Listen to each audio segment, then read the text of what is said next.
నాగల వెల్లటూరు అనేటువంటి గ్రామంలో అంటే మహాపురుషుడు భగవాన్ వెంకటేశ్వర ఆయన అందరూ కూడా ఆయన ఉండి ఆయన మాట్లాడేటువంటి మాటలకి ఆయన చేసేటువంటి చేష్టలకి అందరూ కూడా పిచ్చోడు అనుకునేవారు. ఇప్పుడు కూడా అలాగే అనుకుంటూ ఉంటారు. ఇప్పుడు కూడా నాలాంటి మనిషి ఆధ్యాత్మ మార్గంలో ఉన్న తెల్లవన్నీ పాలు నల్లవన్నీ నీళ్ళు అని చెప్పేసి ప్రేమపడి మాయలో పడిపోతూ ఉంటారు. అలాగే అక్కడ ఉన్నటువంటి నాగల వెల్లటూరులో ఉన్నటువంటి తక్కువగా చూసేవారు. ఎలా చూసేవారండి? తక్కువగా చూసేవారు. మన ఆంధ్రప్రదేశ్లో ఆంధ్రులకు ఉన్న ఇది ఈనాడుది కాదు. పిఠాపురం మండలం పిఠాపురంలో శ్రీపాద శ్రీవల్లభస్వామి జన్మించాడు. సుమతి అప్పలరాజు అనేటువంటి పుణ్య బ్రాహ్మణ దంపతుల ఇంట్లో 1320వ సంవత్సరంలో జన్మించి ఆయన 16 సంవత్సరాల్లో ఎన్నో లీలలు చూపించారు.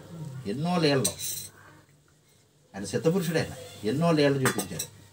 ఎన్ని లీలలో చూపించినప్పుడు కూడా నాలాంటి పామరుడు ఎలాగ పట్టించుకోవడం, ఏం చదువుకోలేదు కదా నేను.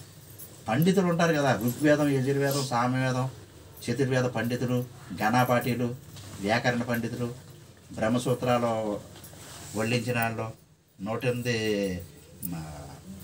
ఉపనిషత్తులు పఠించిన వాళ్ళు, ఇటువంటి మహా ఉద్దరణ పండితులు ఉంటారు కదమ్మా, వాళ్ళు కూడా పట్టించుకోలేదు, గుర్తించలేదంటే వాళ్ళకు దండ వేయాలి, సాల్వ్ వేయాలి, పాద పూజలు చేయాలి, ఊరేగించాలి, జై జై జై ధ్వనులు పలకాలని అవేం కోరుకోరాళ్ళు. సిద్ధపురుషులు ఎప్పుడు కూడా ఏమీ కోరుకోరమ్మా. భక్తుల నుంచి ఏమీ కోరుకోరు. వాళ్ళ నుండి కోరుకునేది ఏంటంటే ప్రేమే కోరుకుంటారు. ఏంటి? భక్తుల నుంచి కోరుకునేది. సిద్ధపురుషుడు ఎవరైనా సరే గురువు అనేవాడు గురువు, సద్గురువు, జగద్గురువు, అవధూత, నాగసాధువు, అఘోరి, దిగంబరి, సిద్ధపురుషులు వీళ్ళందరూ కూడా భక్తుల నుండి కోరుకునేది ఏంటంటే ప్రేమే కోరుకుంటారు. ఆ భక్తులు నీకు నమస్కారం పెట్టారా లేదా, దండ వేసారా లేదా, డబ్బులు ఇచ్చారా లేదా, లేదా మనం తినడానికి ఎవరైనా తినమన్నారా ఏమన్నా పట్టుకొచ్చి ఇచ్చారా లేదా, అవేమీ చూడనే సిద్ధపురుషులు ప్రేమే కోరుకుంటారు. వాళ్ళ దగ్గర మనం ఎలా ఉండాలంటే చాలా జాగ్రత్తగా ఉండాలి. నిప్పుతోటి చెలగట్టమంటారు తెలుసా మీకు? వరలక్ష్మి బుర్ర రూపేతనం అంతే. నిప్పుతోటి చెలగట్టం. నిప్పు ఉంటుంది కదా, ఇప్పుడు కర్ర ఉంది, కర్రను చేతితోటి పట్టుకోవచ్చు. ఆ కర్ర నిప్పు కింద అయిందనుకోండి, పట్టుకోగలమా? నిప్పుని చేతితోటి పట్టుకోగలమా? నిప్పుని చేతితోటి పట్టుకోలేము. నిప్పుని చేతితోటి పట్టుకున్నాం అనుకోండి, ఏమవుతుందండి? కాలుతుంది. చంటి పిల్లాడు ఉంటాడు, 5 నెలలు 6 నెలలు సంవత్సరం పిల్లాడు ఉంటాడు, పాకుతూ ఉంటాడు, అక్కడ పొయ్యి ఎలుగుతూ ఉంటుంది. వెళ్ళి ఏదో మంట కింద ఉంది, ఏదో బాగుందో ఆడుకునే వస్తువు అనుకొని వెళ్ళి ముట్టుకున్నాడు అనుకోండి, కాలుతుందా కాలదా?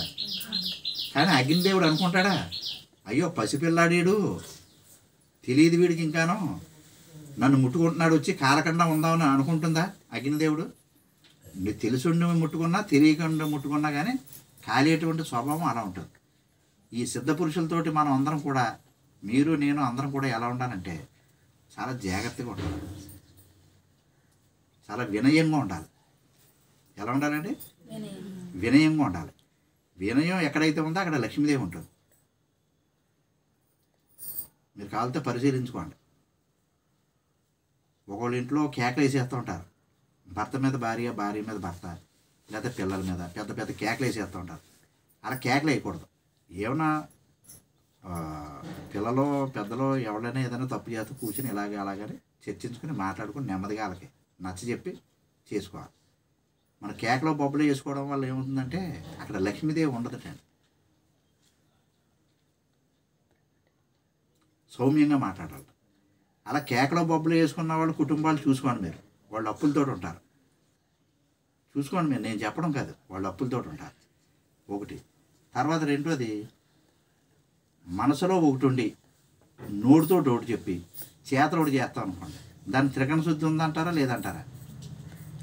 మన మనసులో ఒకటి ఉంటుందమ్మా, నోటితో ఒకటి చెప్తాం, చేతలో ఒకటి చెప్తాం. అలా ఉన్నటువంటి వ్యక్తులకు ఉందనుకోండి, ఆరోగ్యం ఉండదు. కాబట్టి మీరు పరిశీలించుకోండి. మీ ఇరుగు పొరుగు ఉంటారు కదా, వాళ్ళ మనస్తత్వాలు తెలుస్తాయి కదమ్మా. మీ అత్తగారి మనస్తత్వం కోళ్ళకి తెలుస్తుంది, కోళ్ళ మనస్తత్వం అత్తగారికి తెలుస్తుంది, ఆడపడుచు మనస్తత్వం వదిన గారికి తెలుస్తుంది, వదిన గారి మనస్తత్వం ఆడపడుచు తెలుస్తుంది. ఇలా కుటుంబాల్లో ఉంటారు కదా ఇరుగు పొరుగు, ఈ కుడి పక్కన ఎడం పక్కన ఎదురుగానే వెనకాల ఉంటారు కదా, వాళ్ళ మాట తీరు మనస్తత్వం తెలుస్తాయి కదా. ఒక రోజు కాకపోతే ఇంకో రోజైనా తెలుస్తాయి కదమ్మా.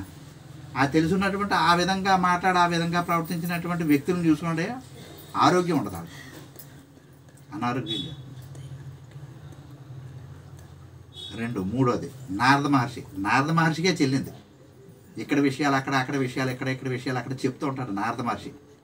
దేవతలకి రాక్షసులకి, దేవతలకి రాక్షసులకి, అలాగే రాజులకి, తపస్సంపన్నులు చేసేటువంటి తపస్సంపన్నులు మునీశ్వరులకి తిరుగుతూ ఉంటాడు ఈయన. ఎవరు? నారద మహర్షి. ఆయన ఏం చేసినా కానీ లోక కళ్యాణం కోసం చేశాడు. ఆయన దేనికోసం అండి? లోక కళ్యాణం కోసం, జగత్ కళ్యాణం కోసం ఆడినటువంటి ఒక జగన్నాటక సూత్రధార ఆయన నారద మహర్షి. నారద మహర్షిలాగా మనం ఉండకూడదు. నారద మహర్షిలాగా మనం ఉంటే కనుక ఏమవుతుందో తెలుసా అండి? అందరి దేవత చివాట్లు తింటాం. కాకపోతే చూసుకోండి మీరు, ఏదో నీతోటి ఈ మాట అన్నాను, ఈ మాట ఎట్టుకెళ్ళి అక్కడ చెప్తావా, నీకు బుద్ధి జ్ఞానం ఉందా లేదా అని తిట్టవా? ఏదో నువ్వు నా ఇంట్లో మనిషివి కదా అని చెప్పేసి నా మనసులో ఉన్నది నోరు విప్పి చెప్పాను, ఈ విషయం మళ్ళీ అక్కడికి వెళ్ళి చెప్తావా నువ్వు అని నాకు ఫోన్ చేసి దెబ్బలాటకు వచ్చింది అంటారా? అనరమ్మా. అలాగుంటే దెబ్బలాటలు అవుతాయి అన్నమాట. దెబ్బలాటలు అవుతాయి, కొట్లాటలు అవుతాయి. కానీ నారద మహర్షి చేసేయడం అంటే అది లోక కళ్యాణం కోసం. ఆయన ఒక కారణ జన్ముడు, ఆయన ఒక మునీశ్వరుడు. అలాగే మనం ఆధ్యాత్మిక రూట్ అన్నది పక్క పెట్టాను. మానవ జన్మ ఎత్తినటువంటి ప్రతి మానవుడు కూడా ఈ విషయాల్లో జాగ్రత్తగా ఉండాలి. తర్వాత మనం భక్తులు కాదా, ఆధ్యాత్మిక రూట్లో ఉన్నామా లేదా అన్నది వేరే విషయం. అది ఈ 3 విషయాలను కూడా బహు జాగ్రత్తగా ఉండాలని పెద్దలు చెప్పినటువంటి మాటని నేను మళ్ళీ మననం చేసుకుంటున్నాం.